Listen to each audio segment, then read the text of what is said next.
Hello, my spooky friends. My mom used to tell me that you can't trust carnival workers.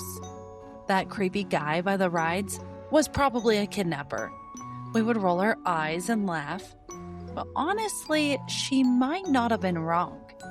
Because for most families, the carnival lasted one night. For one man working the rides, it was the perfect hunting grounds. Today's episode is dark in a slow burn way.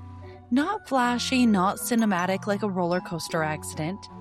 This is the kind of story that creeps in quietly, that hides behind the neon lights and cotton candy smoke, and the illusion that fairs are safe. Today we are heading back in history for another true crime episode. I really enjoy covering these true crime episodes, especially when they take place at a summer favorite, the county fair. This is the dark, twisted tale of Royal Russell Long, the carnival predator. Welcome back to Death Kiss Traveler. I'm Marissa, your morbidly curious host. And around here, we don't just ride the roller coasters, we dig into the shadows underneath them. The only podcast that dives into the history, the horror, and the hauntings at the places you love. Amusement parks, circuses, and fairs. If you need more dark history, theme park chaos, and questionable life choices, come hang out with me on Instagram or TikTok at Death Kiss Traveler Podcast. And just like any sketchy carnival ride, there's a warning sign. This episode is a little dark. I try to be respectful, but I want to give you all the information, so listener discretion is advised. All right, enough of the business, the disclaimers, the safety announcements. The lights are flickering, the rides are spinning, and the smell of funnel cake is in the air. So let's step onto the midway and get into tonight's story.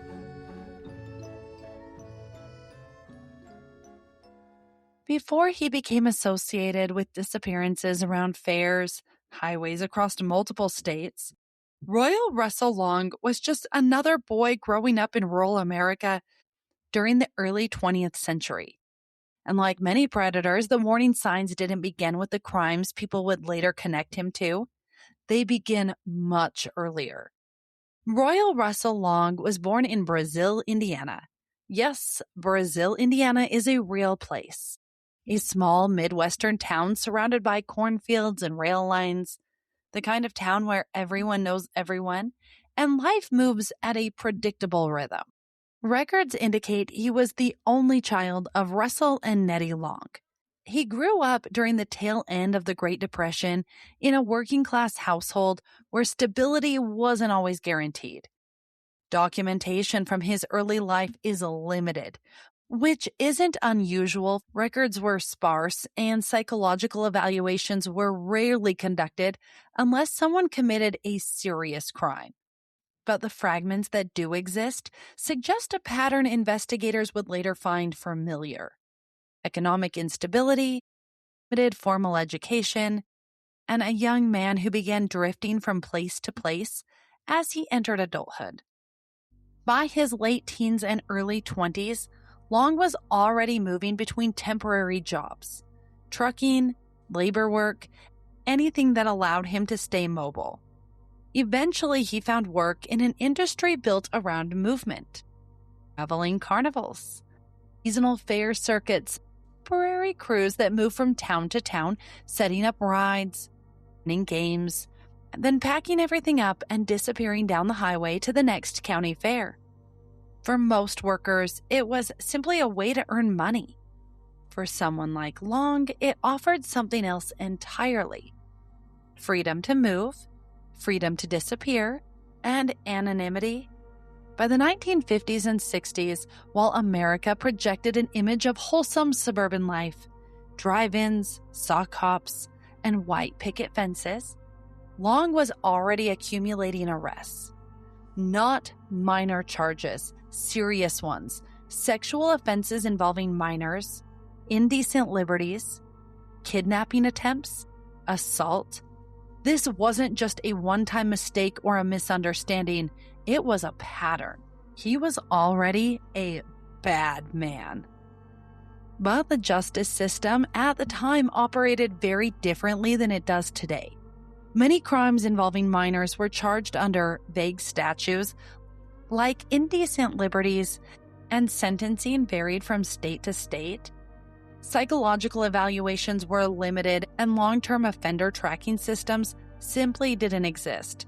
So when Long was convicted, he served time. And when he was released, he moved on. He served prison sentences in multiple states, including Missouri and Oklahoma. But each time he was released, he didn't settle down into a quiet life somewhere. He drifted again. And that mobility became one of the defining elements of his life. Long worked in jobs that kept him constantly moving. Truck driving, carnival labor, seasonal work.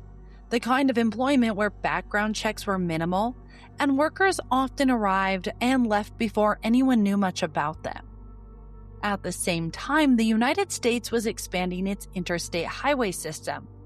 During the 1960s and 70s, highways began linking rural towns to major cities faster than ever before. Long-haul trucking exploded as an industry, and travel across state lines became routine. For most Americans, the interstate system meant road trips and economic growth. For predators who relied on distance and staying anonymous, it created opportunity. Long moved through states like Indiana, Missouri, Oklahoma, Wyoming, Utah, Colorado, Kansas, and Texas, following trucking routes and carnival circuits that passed through small towns and seasonal fairs. And during those same decades, young girls were disappearing. At first, the cases seemed isolated. A missing teenager in one county, a runaway somewhere else, a disappearance near a fairground hundreds of miles away. But years later, when investigators began reviewing unsolved cases and mapping Long's known movements, something unsettling appeared. His location often overlapped with the places where girls vanished. Not once, not twice, but repeatedly across multiple states. Today, investigators sometimes describe offenders like this as geographic predators, individuals who rely on constant movement to avoid detection. When someone works a stable job, people notice patterns. Neighbors recognize routines, coworkers remember where someone was on a particular day. But when you work in traveling carnivals or drive long-haul trucks, those patterns disappear. Every week is a different town, a different fairground, a different group of teenagers wandering the midway. And if something happens, you're gone before the investigation even begins. In many ways, Long wasn't exploiting some sophisticated loophole in the system. He was simply operating in an era where the system itself wasn't built to catch someone like him. Before digital databases, before national sex offender registries, before investigators could easily compare case files across state lines, each police department handled its own cases. Each state maintained its own records, and unless someone intentionally connected the dots, those cases stayed separate. But when investigators later stepped back and looked at Long's life as a map, highways, fair circuits, small towns along interstate routes, the pattern became harder to ignore. Because once you start looking at the geography, the story begins to feel less like a coincidence. Long repeatedly targeted young teenage girls, often between the ages of 12 and 16. His tactics were simple: familiarity, authority, offers of work, a ride somewhere, help unload something from a truck. Hey, come here for a minute. And what makes this darker is that none of this behavior was hidden. Long had prior convictions. He had served prison sentences. He had documented sexual offenses involving minors. This wasn't a secret uncovered years later. It was known. And yet he kept getting out. He kept moving. He kept finding environments where supervision was loose and accountability was thinner than cotton candy. Long wasn't invisible. He had a record. He had served time. He was known to law enforcement in more than one state. But the criminal justice system in the mid-20th century was fragmented. Sex offender registries didn't exist until the 1990s.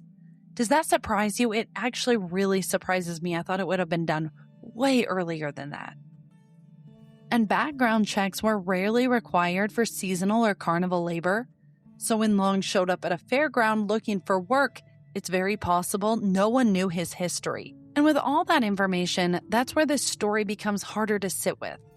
Because while Long was drifting from state to state, working carnivals, driving trucks, serving sentences, and being released again, he wasn't just a man passing through towns. He had a family as well, at least for a time. Long was married and he fathered a daughter. From the outside, that might suggest some version of normal life. A home, a routine, something stable on paper. But later reporting and a case documentation paint a very different picture. It had been reported that Long abused his daughter through much of her childhood, beginning when she was extremely young and continued for years. We don't need the details to understand what this all means. It tells us that the behavior investigators were seeing across state lines, the manipulation, the control, the targeting of young girls, wasn't limited to strangers. It extended into his private life, and that matters because it shows that this wasn't opportunistic, it wasn't situational, it wasn't sustained behavior. His marriage eventually ended in divorce. Public records don't provide many details about the separation, but it fits the broader instability that marked Long's adult life. Arrests, incarceration, relocation. At one point, while serving a sentence in California for an unrelated offense, Long learned a trade: meat cutting. It was a practical skill, something steady, something that could have led to a more stable life. For a short time after his release, it appeared he might pursue that path. But he didn't. Instead, he returned into trucking, he returned to carnival labor, he returned to the road. And that brings us to the summer of 1974. The Carbon County Fairgrounds were alive with activity. Rodeos, carnival rides, Independence Day celebrations, livestock shows, and families everywhere. It was the kind of small-town summer event where everyone shows up. Kids roam in groups, parents relax, and almost no one is thinking about danger. But within weeks of each other, 4 girls would disappear. 3 separate nights, same town, same fairground energy. And suddenly, the celebration turned into something much darker, and more like something hiding in plain sight. It starts on Independence Day. 19-year-old best friends Carlene Renee Brown and Christine Ann Gross, known to friends as Christy, head to Little Britches Rodeo, a youth event tied to the Carbon County Fair celebrations in Rawlins, Wyoming. Carlene was local. She worked at a diner in town, and everyone said she was outgoing, responsible, the kind of girl people knew. Christy was visiting from Rock Springs, staying with family. They arrived at Christy's car, spent the evening at the rodeo, and sometime around 11 p.m., they were last seen walking along Spruce Street toward home. That's it. That's the last confirmed sighting of either of them. Why were they leaving her car? The next day, Christy's car was discovered abandoned near the rodeo grounds. Personal belongings were still inside. There were no obvious signs of a struggle. It didn't look like 2 girls who planned to leave. It looked like something interrupted them. For years, there were no answers. Then in October of 1983, nearly a decade later, skeletal remains were discovered about 40 miles east of Rawlins near Sinclair. The remains were eventually identified as Christy Gross. Forensic analysis indicated she had died from 2 heavy blows to the skull, likely from a hammer or another blunt object. It's worth noting that there's no evidence that she had been held long. It seemed like she had died right after she disappeared. Carlene Brown has never been found. Back to that summer, just 1 month later, another girl vanished. On August 4th, 1974, 14-year-old Deborah Ray Meyer was visiting family in Rawlins from Red Lodge, Montana. She left a relative's home near 7th and Spruce Street and began walking toward a downtown movie theater, not far from the fairgrounds. She never arrived. Deborah was described as responsible and cautious, not someone who would run away or disappear voluntarily. But in a town of about 7,000 people during fair season, she simply vanished. There were no confirmed sightings after that walk, and Deborah Meyer has never been found. 3 weeks later, tragedy struck again on August 23, 1974. On August 23, 1974, 10-year-old Jillian Dawn Baker was at the Carbon County Fairgrounds during the annual fair. She was playing near the rides around midday. Bright lights, music, crowds everywhere. And somehow, in the middle of all that noise and activity, she disappeared in broad daylight. 8 months later, on April 24, 1975, her body was discovered in a remote field roughly 10 miles outside of town. The cause of death was homicide, a single blow to the head. Her parents publicly pleaded for answers in the local newspaper, and the entire community felt the shock of it. This wasn't abstract fear anymore. This was real. At the time, investigators treated each disappearance as a separate case. The Carbon County Sheriff's Office was small, with limited manpower, and very few investigative resources. They canvassed the fairgrounds, they interviewed attendees, they spoke with carnival workers and vendors. But there was a major problem. Carnivals are temporary. Workers arrive, set up the rides, run the event, and leave. During the fair, hundreds of outsiders were in town. And once the fair packed up, so did many of the potential suspects. There were reports of unfamiliar vehicles circling near the fairgrounds, including trucks used for carnival equipment. But nothing pointed clearly to one person. No strong suspect, no composite sketches, and at the time, without the bodies for Carlene and Deborah, investigators didn't immediately recognize a pattern. It wasn't until Jaylene Banker's remains were found that the weight of the situation really began to sink in. It took 4 girls to disappear for the weight of the situation to sink in. Blows my mind. By the late summer, local media, including the Rawlins Daily Times, started referring to the cases as the rodeo murders. But the investigation slowly stalled. There was no DNA technology yet, no centralized offender tracking, no national database that could connect cases across state lines. And whoever was responsible slipped quietly back into the background. Decades later, investigators began re-examining the case and reviewing known offenders who had been in Rawlins during the summer of 1974. And one name kept resurfacing. Can you guess who it is? Royal Russell Long. At the time, Long was 39 years old. He was working as a truck driver and occasionally transporting carnival equipment. Records later confirmed that he had delivered equipment to the Carbon County Fairgrounds during that same time period, which meant he had access. He had a reason to be there. And his later criminal pattern included tactics investigators recognized: luring young girls near fairs or rodeos, transporting them in vehicles, and leaving their bodies isolated in rural areas. The remote landscapes outside of Rawlins are dry fields and scrubland that stretch for miles. These locations closely resemble the kinds of locations that he used later in confirmed crimes. But here is the crucial detail. There has never been direct forensic evidence tying Long to the Rawlins murders. No DNA, no confession, no physical proof placing him with the victims. He was never interviewed at the time, and he was never charged in connection with these cases. Legally, he remains a suspect only in theory, not in court. What makes the Rollins rodeo murders so haunting isn't just the violence. It's the setting, a rodeo, a county fair. Those Independence Day celebrations. Families are gathered together, music, laughter, bright lights. And somehow in the middle of all of that, 4 young girls vanished within weeks of each other. 2 were eventually found. 2 have never been located.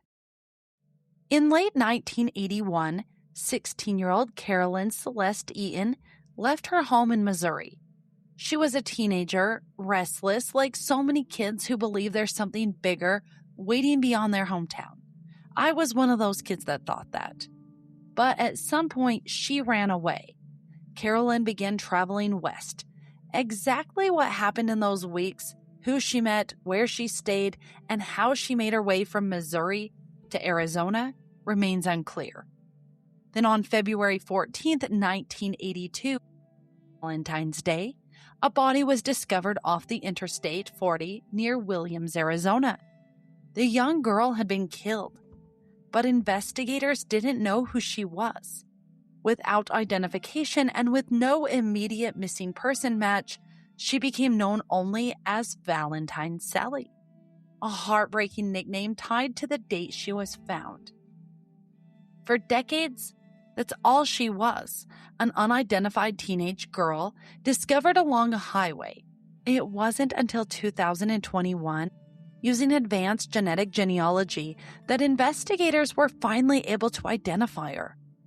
After nearly 40 years, Valentine Sally got her name back. Carolyn Celeste Eaton. And the question of who killed her and what happened after she left Missouri still remains unanswered. Investigators have never charged anyone in Carolyn's murder. There is no confirmed perpetrator. But when researchers begin reviewing historical suspects tied to crimes along the interstate, one name resurfaces in all discussions: Royal Russell Long. At the time, Long was an active offender. He worked as a long-haul truck driver. He traveled interstate routes across Missouri, Oklahoma, and Arizona. He targeted teenage girls. He lured vulnerable runaways and hitchhikers into his vehicle. And he often transported victims across state lines before abandoning them in remote areas. Carolyn was found beside Interstate 40, one of the major trucking corridors in the country. Investigators also documented an eyewitness account describing a man seen with her shortly before her death. Some later noted that the description bore a very strong resemblance to Long. But again, there was never enough evidence to charge him, which brings us to another case. September 26, 1981. Oklahoma City. The Oklahoma State Fair was in full swing. Livestock barns, flashing red lights, fried food stands, and teenagers everywhere. 2 friends had been dropped off at the fair that night, just like thousands of other kids. They weren't sneaking out, they weren't running away. They were doing what kids did in the early 1980s, meeting their friends, wandering the midway, maybe flirting with boys, maybe trying to win something overpriced at a carnival game. Charlotte Kinsey and Cinda Pallett were both 13 years old. At some point during the evening, witnesses reported seeing the girls talking to a man near one of the carnival areas. The man allegedly offered them work, helping unload toys from a truck, stuffed animals. It was a quick job, something small. But that tactic, offering temporary fair work to teenage girls, matched methods investigators would later see in Long's prior offenses. The girls were last seen leaving with that man, and they were gone. When Charlotte and Cinda didn't come home that night, the alarm didn't start slowly. It was immediate. These weren't girls with a history of running away. They hadn't packed bags or fought with their families. They had gone to the fair, and they were supposed to come back. When the hours passed and the house stayed quiet, panic set in. Phones started ringing. Friends were calling. Other parents were contacted. Have you seen them? Did they leave with you? Did they say where they were going? Nothing. By the next morning, it was clear this wasn't just teenage rebellion. It was an emergency. Police began canvassing the Oklahoma State Fairgrounds. And if you've ever seen the fair the morning after it closes, you know how eerie that can be. Trash is scattered across the ground. Half-deflated balloons, booths shuttered. The magic is completely gone. The fair already being dismantled. Officers retraced the girls' steps through the Medway. They interviewed ride operators, game workers, food vendors, teenagers who had been there that night. Slowly, a description began to form. Witnesses remember seeing Charlotte and Cinda speaking with an older man in the Carnival area. He had offered them a job, helping unload toys from a truck. Something harmless, at least in the chaos of a fair, right? Investigators kept Royal Russell Long in the back of their mind, but at the time, they had nothing they could charge him with. What, paying some kids to help him unload a truck? And for nearly 2 years, Charlotte Kinsey and Cinda Pallett were missing. 2 years of birthdays without them. 2 years of families staring at the phone, waiting for that call. 2 years of hoping that every new lead might be the one. Then in 1983, that hope collapsed. In a rural area of Oklahoma County, skeletal remains were discovered. There were no flashing sirens at first, no dramatic discovery, just bones scattered in a quiet field, far removed from the bright lights of the fairgrounds where the girls were last seen alive. Investigators secured the scene and began the slow process of identification. Time had taken its toll, but eventually authorities confirmed what the families had feared since 1981. The remains were consistent with Charlotte Kinsey and Cinda Pallett, 13 years old. The case was no longer a missing persons investigation. It was a double homicide. As investigators continued reviewing witness statements and known offenders who worked carnival circuits, a name surfaced again: Royal Russell Long. But the story doesn't stop there. By 1984, Long was living in Wyoming, still drifting, still working odd jobs and trucking routes, still moving place to place. On September 18, 1984, in Eagle Butte, 12-year-old Sharon Baldeagle ran away with her 15-year-old friend, Sandy Brokenleg. They were young, vulnerable, likely thinking about the next few hours, not the danger they might encounter. Somewhere along the road, the girls were picked up by Royal Long. He offered them a ride, and instead of taking them somewhere safe, he drove them across state lines to his home in Evansville, Wyoming. Once inside, the situation turned terrifying. His house was a house of nightmares. According to court records, Long held the girls at gunpoint. He restrained them, he assaulted them, he sexually abused them. This wasn't chaotic, it was controlled, it was intentional. They were at his house.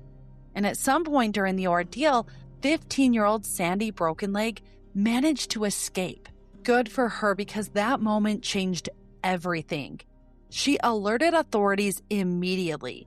Police responded to Long's home, but when they arrived, Long was gone, and Sharon Baldeagle was gone with him. A warrant was issued and a search began. 1 week later, Long was arrested in Albuquerque, hundreds of miles away. When questioned, Long claimed he had dropped Sharon off in Cheyenne, Wyoming. He said he didn't know if she was alive. Authorities searched, of course they did, but Sharon Baldeagle has never been found. Long was eventually charged with 2 counts of kidnapping with intent to commit indecent acts with a minor. Not murder, not homicide, kidnapping. Because without Sharon's body or additional evidence, prosecutors could not bring a murder charge. In 1985, Long pled guilty. There was no lengthy trial, no courtroom drama, just a plea. He was sentenced to 2 life terms in prison for the kidnappings. But Sharon Baldeagle's fate remains unknown. Back in Oklahoma, investigators believe they might finally have their suspect in the deaths of Charlotte Kinsey and Cinda Pallett. Long was already in prison. His history fit the pattern. Witnesses had described him as a man offering a girl's work at the fair, a tactic matching Long's known behavior. We've talked about this, so prosecutors charged him with their kidnapping and murder. But in court, the case faced a difficult reality. The evidence was largely circumstantial. There was no direct physical evidence tying Long to the crime scene. No DNA, no fingerprints, no definitive eyewitness identification strong enough for trial. Witness descriptions, behavioral similarities, timeline overlaps, it created suspicion. Very strong suspicion, but suspicion is not the same as proof beyond reasonable doubt. And after 4 years had passed since the girls disappeared, memories had faded. Descriptions kind of blurred, and investigators also faced another difficult factor. Long was already serving life sentences in Wyoming. Prosecutors risked bringing a complex double murder case that might fail.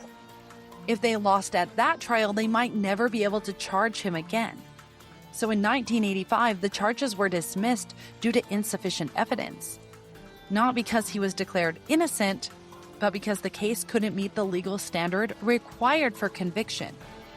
To this day, no one has ever been convicted in the murders of Charlotte and Cinda. And that's where this story still lives, not solved, not cleared, just unsolved. Because despite the many suspicions surrounding Royal Russell Long, he was never convicted of murder. Only kidnapping, and many of the cases tied to his movement remained unsolved cases. And it shouldn't surprise you that there is more.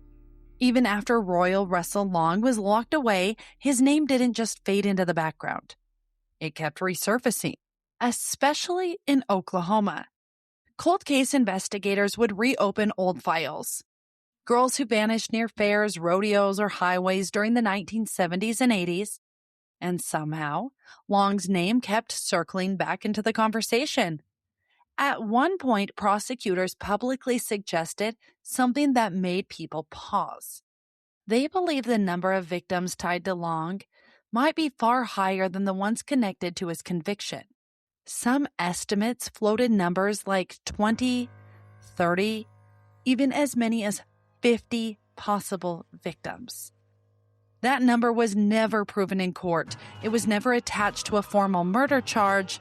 There was no courtroom moment where someone stood up and said, "He killed 50 people." Those numbers came from investigators looking at patterns, maps, timelines, travel routes. Because when they layered Long's known movements over unsolved disappearances of teenage girls near rodeos, county fairs, and interstate highways, things started lining up. Not in a dramatic, flashy neon way, but in a quiet, uncomfortable way. He was active during the same decades the girls were disappearing near Carnival grounds. He had confirmed convictions involving minors. He repeatedly used the same tactics, offering rides, offering work, isolating vulnerable teenagers. And he moved constantly across state lines. Legally, Royal Russell Long was never convicted of multiple murders. He was never officially declared a serial killer in court, but among investigators reviewing these cases decades later, he became known as something else: a predator, a man who used movement as camouflage. And when you think about traveling carnivals during that era, it created the perfect environment. Temporary crews, minimal background checks, a new town every week, hundreds of teenagers wandering around under flashing lights and loud music. If someone disappeared in that chaos, it could take hours before anyone realized something was wrong. If something happened in Oklahoma and the suspect was setting up rides in Wyoming a week later, connecting those dots wasn't easy in 1970s. Investigators began asking the question no one wants to ask. How many cases were never connected? How many disappearances stayed isolated because no one laid the maps on top of each other? When Long died in prison, he didn't confess to a list of victims. He didn't leave investigators coordinates. He didn't offer closure. He left behind one conviction and a cloud of suspicion that still hasn't fully disappeared. And that's why even today, when unsolved cases involving fairgrounds, rodeos, or interstate highways from that era are revisited, his name still comes up. Not because everything has been proven, but because when investigators look at the map keeps pointing back to him. Shortly before Long died in prison in 1993, the father of Sharon Bald Eagle went to see him. Imagine that, a father sitting across from the man who was the last confirmed person to see his daughter alive, looking for anything, a location, a confession, a clue. Long refused to talk about it. No admission, no explanation, and that silence is what Sharon's family has lived with ever since. Sharon has never been found. More than 50 years later, the families of Carlene and Deborah, they're still waiting for answers too. Family members of Deborah have spoken publicly about the lack of closure, stretched their grief across decades. Because sometimes what devastates a family isn't just the loss, it's the not knowing. Royal Russell Long died in 1993 from a heart attack inside the Wyoming State Penitentiary. No confession, a final revelation, just a quiet end behind prison walls, and a lot of unanswered questions left behind. We tend to think of fairs and rodeos as wholesome places. Small town traditions, bright lights, teenagers roaming around with just enough freedom to feel grown up. It feels safe because it usually is, and everyone assumes someone is watching. But sometimes that noise, that chaos, those crowds create blind spots. And sometimes the places that feel the safest are the places where no one notices when something goes wrong. So this is what we're left with. A man moving from town to town, state to state, carnival to carnival, blending into the noise and lights like he belonged there. A conviction in Wyoming, unresolved cases in Oklahoma, questions in Rollins. A girl in Arizona who didn't even have her name back for 40 years. And a long list of families still living with uncertainty. Whether Long was responsible for only the crimes he was convicted of, or maybe more, may never fully be known. But what is known is this. Their names matter. Charlotte, Cinda, Sharon, Carolyn, Carlene, Christy, Deborah, Jaylene. They were more than headlines. They're more than case files, more than patterns on a map. They were daughters, friends, kids who went to fairs, movies, and rodeos. Normal kids. And that's who we remember. Because at the end of every dark history story, the victims deserve the final word. Thank you for listening to this true crime episode of Death Kiss Traveler. If you enjoyed this episode, leave a comment or share it with a friend. And next week's episode is gonna be a fun one. Because after all this darkness, we're heading into a ghost story. I'll see you next week, my spooky little travelers. And remember, don't wander too far into the dark without me. I'll see you next week. This podcast is researched and written by me, Marissa. Produced by Sunkissed Traveler. Are you looking for a vacation? Sunkissed Traveler takes the stress of planning a vacation. From the little details to the big ones, Sunkissed Traveler takes care of it all. Visit sun-kisstraveler.com or see show notes for details. I'll see you next week.